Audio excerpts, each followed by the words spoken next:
प्रश्न संख्या 9। जवाब आ गया, मैं सप्लीमेंट्री पूछ लेता हूँ। अध्यक्ष महोदय, खंड 1 सीधा सप्लीमेंट्री प्रश्न पूछना चाह रहे हैं, आगे बढ़िए।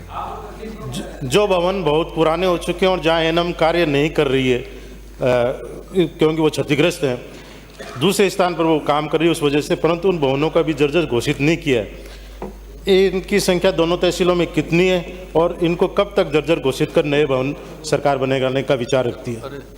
मंत्री जी, माननीय मंत्री जी।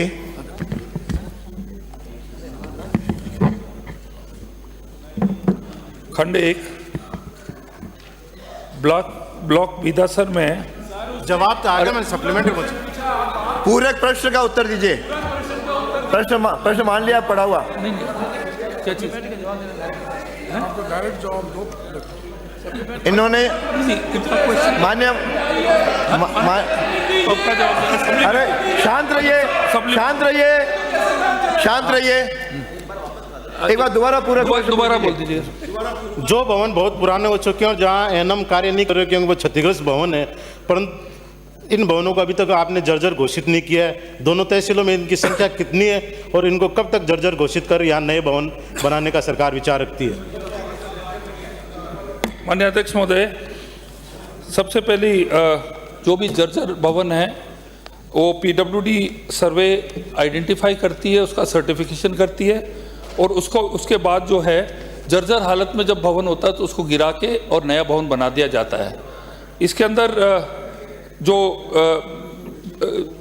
कोई हम आइडेंटिफाई करते हैं, आपके कोई प्रस्ताव है आप भेजिए, हमारे पास भी बजट है, कुछ पीडब्ल्यूडी से होते हैं तो उसका सर्वे करा के देखकर हम आपको सूचना हम आपको देंगे इसके बारे में। और प्रश्न सवाल दूसरा सवाल का मूल जवाब ही नहीं है कि कितने भवनों में एनएम। मैं तीसरी बार नोट कर रहा हूँ आपको, हर प्रश्न में क्या बोल जाते हो, क्या सदन के आप नया समझ कर गए ये सोच रहे हो? I will not tolerate it.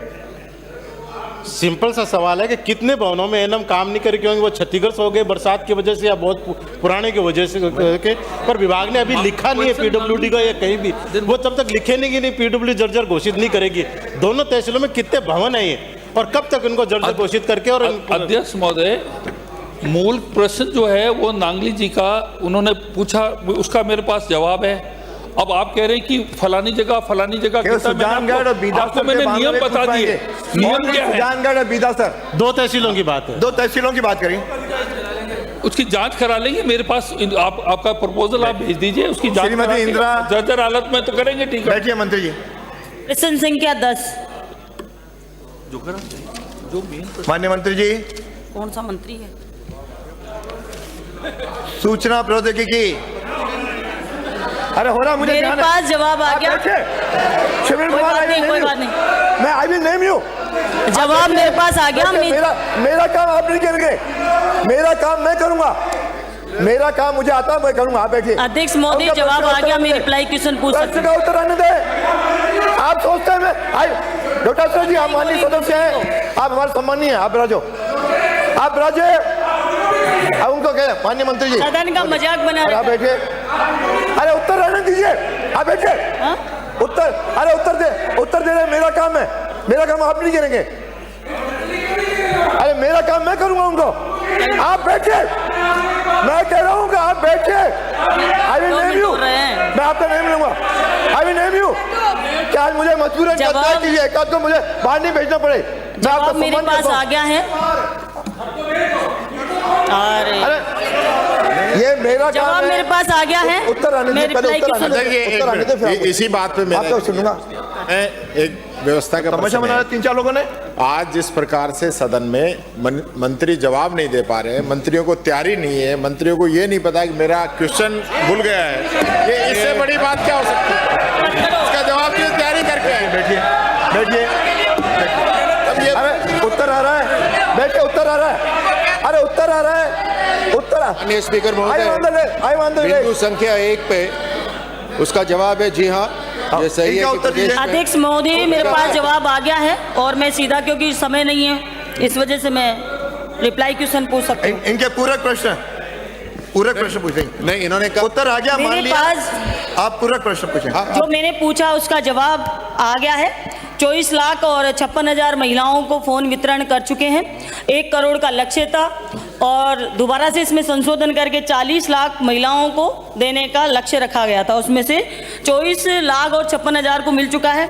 मैं ये पूछना चाहती हूँ अध्यक्ष महोदय आपके माध्यम से मंत्री महोदय से कि जिस तरीके से जवाब दिया गया है कि इस योजना में महिलाओं को हुए लाभ और जनहित का परीक्षण करके स्मार्ट 4 योजना के आगामी निर्णय लिया जाएगा कि इसमें हुए लाभ, तो मैं आप सबसे पूछना चाहती हूँ कि जिस तरीके से कोरोना आया, कोरोना के बाद में सभी बालक और बालिकाएं ऑनलाइन पढ़ाई करने का एक ट्रेंड बन गया है, सारे बालक और बालिकाएं ऑनलाइन पढ़ाई करते हैं।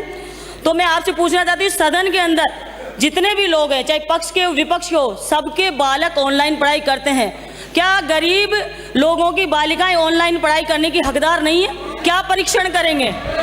क्या ऑनलाइन पढ़ाई करने के हकदार नहीं है? तो क्यों जनहित का क्या परीक्षण करेंगे? आप सीधा जवाब दीजिए कि बची हुई बालिकाओं को आप मोबाइल बैठिए, फोन देंगे, जवाब सुनिए, करेंगे या नहीं करेंगे? जवाब तो सुनिए, जवाब तो सुनिए। आप अंतिम बता दीजिए जो माननीय स्पीकर महोदय, सर इनका जो प्रश्न था वो शेष महिलाओं को क्या दिया जाएगा उसके लिए ये उत्तर दिया था।